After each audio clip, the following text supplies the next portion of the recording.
Alright, let's look at one more thing here. Is the point a solution of the equation? So I've got a couple for us to work on here. So to check a point to see if it's the solution of the equation, we take the xy values and replace them for the xy variables and see if it comes out true or false. So what we're going to do here, we're going to put in 2 for x plus 3 for y equal 5, and then we're going to test that. 2 plus 3 is 5, 5 equal 5, checks.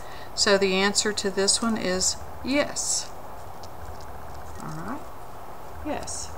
This point is a solution of this equation.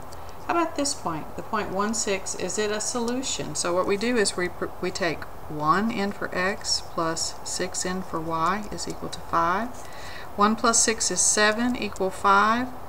This is false. Okay? 7 is not equal to 5.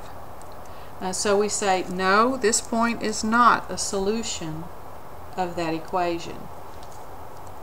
Okay, so we're checking one point at a time for one equation at a time. We got a yes, we got a no. How did we know that? We got a check here true, and we got a false here for no. Alright, so we also dealt with systems of equations. So here, is the point a solution of the system of equations? So we have one point to check in two equations. Remember, if it's a solution of the system, it has to check true for both equations. So we're going to check them one at a time. So for the first one, let's do that here. Y is equal to 3x plus 5. We're going to check negative 3 for x.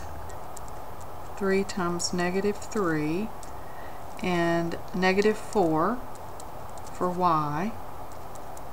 So we're going to see how this works. Okay, so negative 4 is equal to negative 3 times 3 is 9 plus 5, and negative 9 plus 5 is negative 4, so it checks.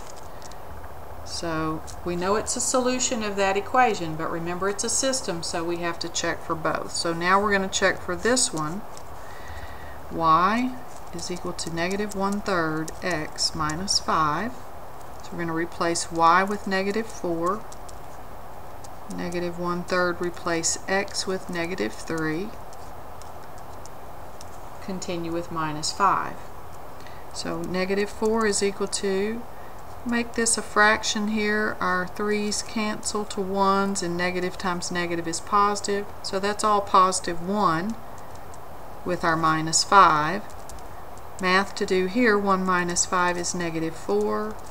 So negative 4 equal negative 4, that also checks. So it checks here. So the answer to the question, is this point a solution of this system of equations, because it checks both places, the answer is yes, it is a solution. So if either one of these had come out false, either one, the answer to this would be no. Okay, and this refers back to, I told you earlier that we solved this one by graphing. This is the same system we solved by graphing earlier, and we found our point by graphing, and I said we'd come back to it later and actually check that point. Sometimes we can be off on our graphing. So we've now proven that the point we found by graphing, negative 3, negative 4, actually checks true in both equations, so we know that it's accurate.